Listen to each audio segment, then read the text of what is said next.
What's up? Today we're going to be checking out F1 speed compared to other race cars. Well, I've had a fun day watching F1 cars race road cars, race cars, motorbikes, rally cars, and even a jet. And apart from the jet, it's fascinating to see just how much quicker they are. So let's start with the race between a 2011 Red Bull F1 car, a V8 supercar, and a Mercedes AMG C63, all from the Melbourne circuit. Now, just to give you some background here, the slowest car here, the AMG C63, is being driven by motorbike legend Mick Doohan. It's a road car, it's on road tyres with road car suspension, but it does have 500 horsepower and a 0 to 60 of about 4 seconds. It's a quick road car to say the least. All right, let's pause it. Who do we think is going to win, and how much do we think they're going to win by? I think the Formula One car wins, and I think it wins by like 20 seconds. The race car is a V8 supercar driven by Stephen Richards. It's got a custom built chassis, race suspension, 660 horsepower,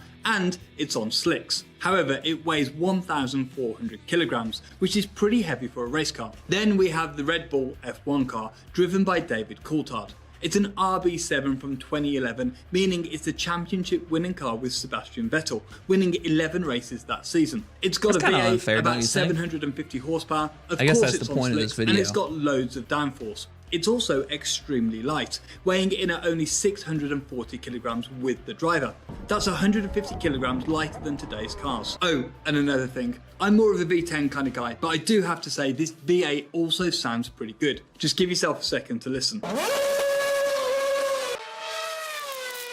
Bro, I've always wanted to go to an F1 race, so the but F1 car doesn't just waltz off into the distance. At least for Red Bull decided to stagger the start, letting the road car go first, followed by the race car, and finally the F1. And what strikes me most is the body language of the cars. That AMG was fast for its time, and it's still fast today, but it looks really wallowy over the curbs and pretty pedestrian on the straights. Compared to the road car, the V8 supercar does look rapid, and of course it's going to. But compared to the F1 car, which is less than half the weight and actually has proper downforce, it looks pretty steady. And just look at this last bit of the footage where you can see all of the cars in one shot. The F1 car just looks alive. I really love these shots where you can see the agility of the F1 car. Yeah, it looks like it goes side to side a lot more than the other cars, the F1 car for sure. predictably wins for the show, of course, but how far off were the actual lap times? So the Merc did a 228.6, the supercar a 204.5, and the F1 car a 141.2, wow, that's more making than I the thought. supercar 23.3 seconds slower and the AMG 47.4 seconds off the F1 car. Okay, now let's head to one of my favourite circuits and corners,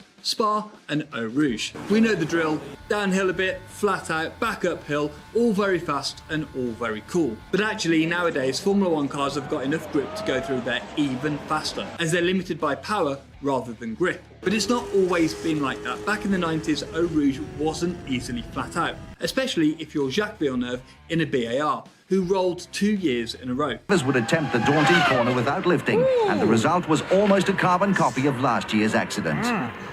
That's pretty close to last year. I think the impact was smaller, but You know, the more I watch F1, I didn't realize how old it was. Like, I know I watched the actual history of F1 video, but I did not realize how far it went back. It's kind of crazy to think about. Good attitude, Jack. But at least he wasn't the only VAR driver to have a massive shunt that weekend. So many people died in the race. Session. The drivers were just going too fast for that particular corner.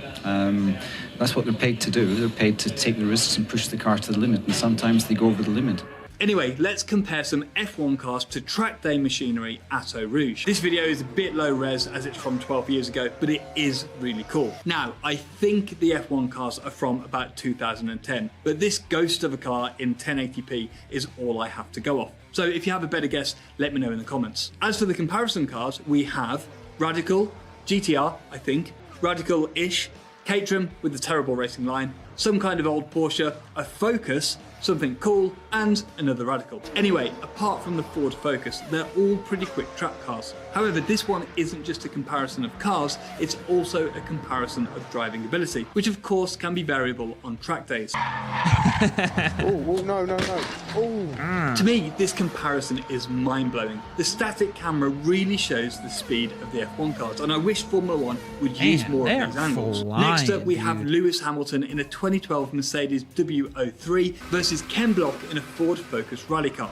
This was part of Top Gear's live show in Damn, man. R.I.P. to Ken Block, man. That was sad, dude. I just discovered him like right before he passed away. That's sad, though. Barbados, I think in 2014. Now, first things first, this was at the Bushy Park Circuit, which is a 1.2 mile twisty piece of tarmac. And from the looks of the video, the surface wasn't that clean, more suited to a rally car than an F1 car, which much prefers rubber on rubber action. Predictably, Ken Block gets a much better four-wheel drive assisted start, with the two-wheel tyres of Lewis's car looking busy but not really doing much. This From a race driving definitely point of looks view, more suited this to is Ken's a real car challenge for Lewis. than Lewis's, I've driven for sure. F1 cars at demos and events before, and you have to be incredibly careful.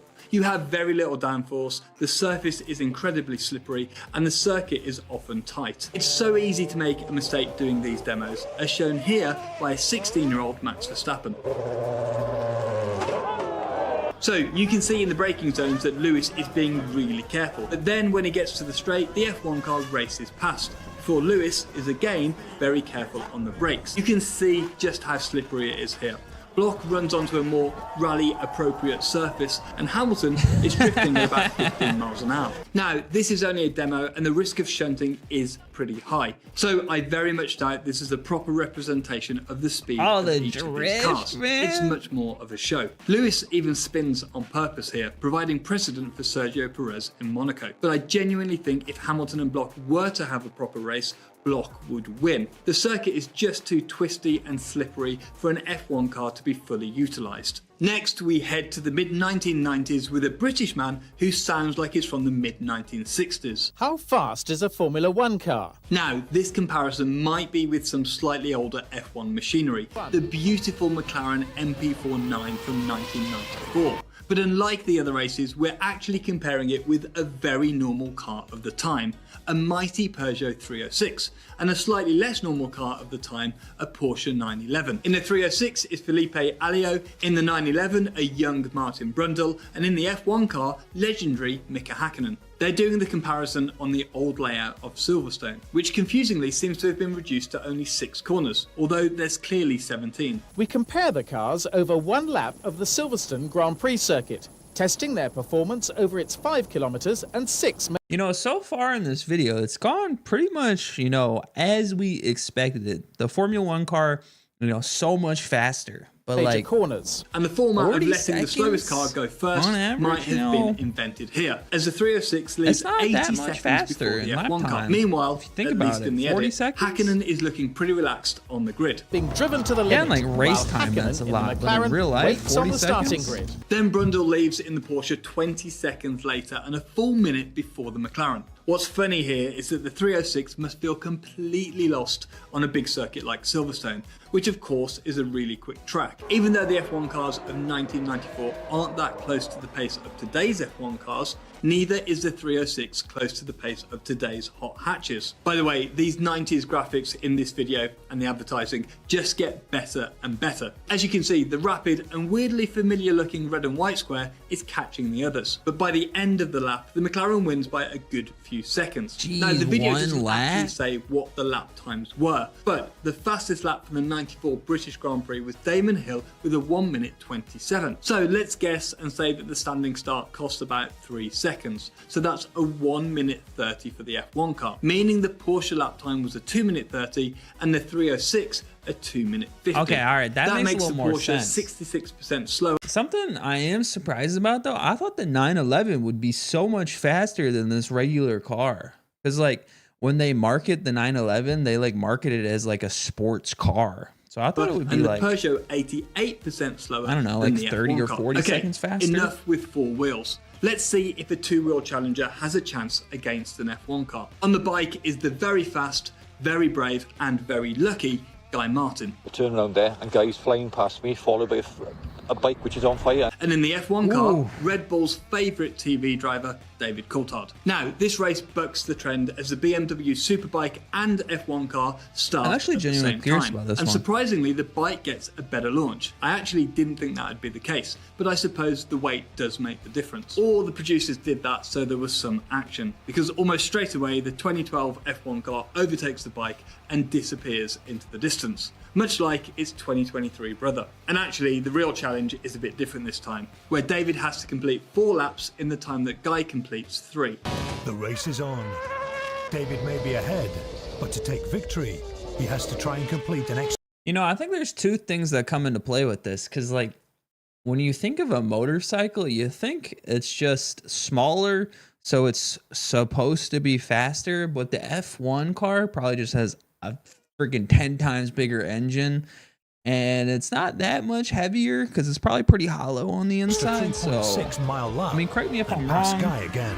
Just look at that's how the way the it two looks like compare from the at outside. Cops, which is almost flat out in the F1 car, but a big break on the Superbike. The F1 car is actually about 40 miles an hour quicker at the apex than the bike, and that's all down to downforce. The bike is also slower at the end of the straight, but only by about 10 miles an hour. Obviously, the power to weight ratio is great on a Superbike. The small frontal area also means it cuts through the air, and it doesn't have extremely draggy wings, helping the bike pretty much keep up with the F1 car on the straights. However, the lack of downforce means that in the braking zones and the mid and high speed corners, the F1 car is significantly faster. Now, this race was a bit of a show, so I headed to Wikipedia to see what the actual lap times of these vehicles should be. And the 2012 F1 race lap time was a 1 minute 34.6. But the British Superbikes don't race on the Grand Prix circuit at Silverstone, which is annoying, but for some kind of reference, a MotoGP bike, which is a bit faster, did a 2-minute lap last year. So that's a full 26 seconds or 25% slower. So finally, the question we've all been waiting to answer. What's faster, an F1 car or an all-weather supersonic twin-engine carrier-capable multi-role combat aircraft, otherwise known as the US Navy's FA-18 Hornet? There's no way F1's faster.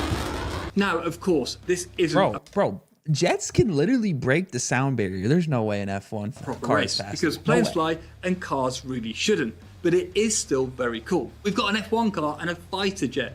Thank you to Red Bull for making these crazy videos. But the most interesting thing about the whole video is actually the drag race. We might need to gloss over the genuineness of the getaway though, as we cut from a standing start to rolling, and I'm not exactly sure how quick the jet would do that. Anyone who might know, please comment. But once they do get going, it looks like the F1 car is quicker initially, as you might expect. And then the Hornet, well, just takes off and flies away. So yes, a bit of a pointless comparison.